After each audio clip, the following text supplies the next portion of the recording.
এখন আমার নিজের একটা সংসার আছে। আজ ঈদের দিন সকাল।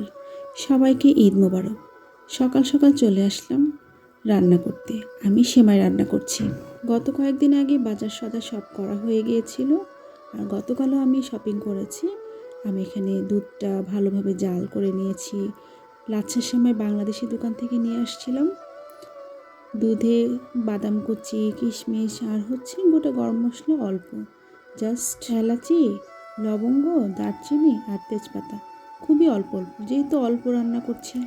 ভালোভাবে জাল করে দুধটা ঠান্ডা হয়ে গেলে তারপর সেমাই দিয়েছি।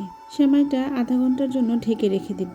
আধা ঘন্টা পরে এসে দেখব বেশ খানিকটা ফুলে গেছে। তারপর দুপুরবেলা চলে আসলাম রান্না করার জন্য। পেঁয়াজটা বেরেস্তা করে নিচ্ছি। আজকে সব রান্নায় পেঁয়াজ বেরেস্তা লাগবে, রোস্টে লাগবে, পোলাওয়ে লাগবে, গরু মাংস রান্না করবো সেখানেও পেঁয়াজ বেরেস্তা লাগবেই। পেঁয়াজটা ভালোভাবে ভাজতে হবে যেন পুড়ে না যায়। পেঁয়াজ বেরেস্তা পুড়ে গেলে সব রান্নায় একেবারে বৃথা। আর এখানে আমি প্রেসার কুকারে বসিয়ে দিয়েছি মশলা কষাবো। আমি এখানে ঘি আর তেল দিয়ে তারপর পেঁয়াজ দিয়ে দিয়েছি। পেঁয়াজটাকে ভালোভাবে ভাজা হয়ে গেলে আদা রসুনের পেস্ট দিব।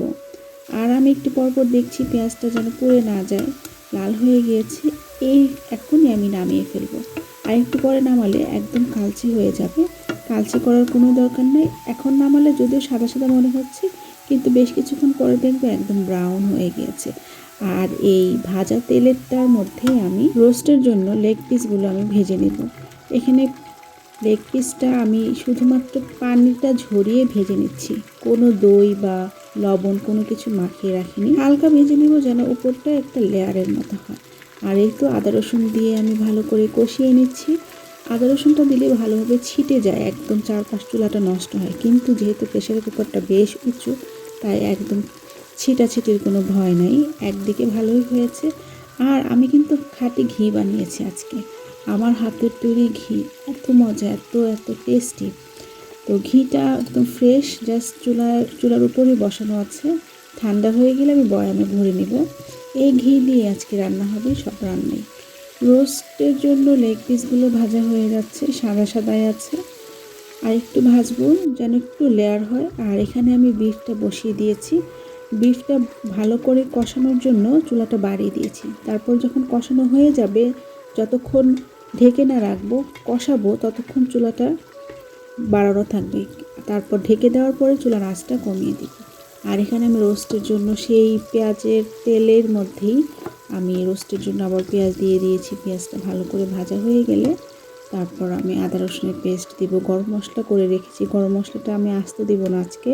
গরম মশলা আমি গুঁড়ো করে নিয়েছি, ভেজে তারপর গুঁড়ো করে নিয়েছি। এক এক সময় এক একভাবে আমি রান্না করি। একইভাবে যে রোস্ট করতে হবে বা একইভাবে বিফ রান্না করতে হবে সেটা না। হাতে মেখে বিফ রান্না করা যায়, আবার রোস্টও অন্যভাবে করা যায়। যে রান্না জানে সে আসলে সবভাবেই, সব ধরনের রান্নাই সব রকমভাবেই করতে পারে। কথা বলতে বলতে রোস্টও 50% হয়ে গিয়েছে, আর ঘিটা একদম ঠান্ডা হয়ে যাচ্ছে। আমি বয়ামে ভরে নেব। বিফটাও হয়ে গিয়েছে, একদম রান্না বান্না প্রায় শেষের পথে। এখন আমি এখানে কিন্তু সবগুলোতে পেঁয়াজের বেরেস্তা দিয়ে দিয়েছি। চুলায় বসানো থাকুক, ঢেকে দিই। পোলাওয়ের চালটা আমি ভিজিয়ে রেখেছিলাম প্রায় ঘন্টা খানেকের মতো। এখানে পোলাওটাও হয়ে গিয়েছে। পোলাও এত সুন্দর ঘ্রাণ হয়েছে। আর এটা হচ্ছে চটপটি। ঈদের দিনে চটপটি থাকবে না সেটা কি হয়? চটপটি ছাড়া ঈদটা কেমন জানি ফাঁকা ফাঁকা লাগে।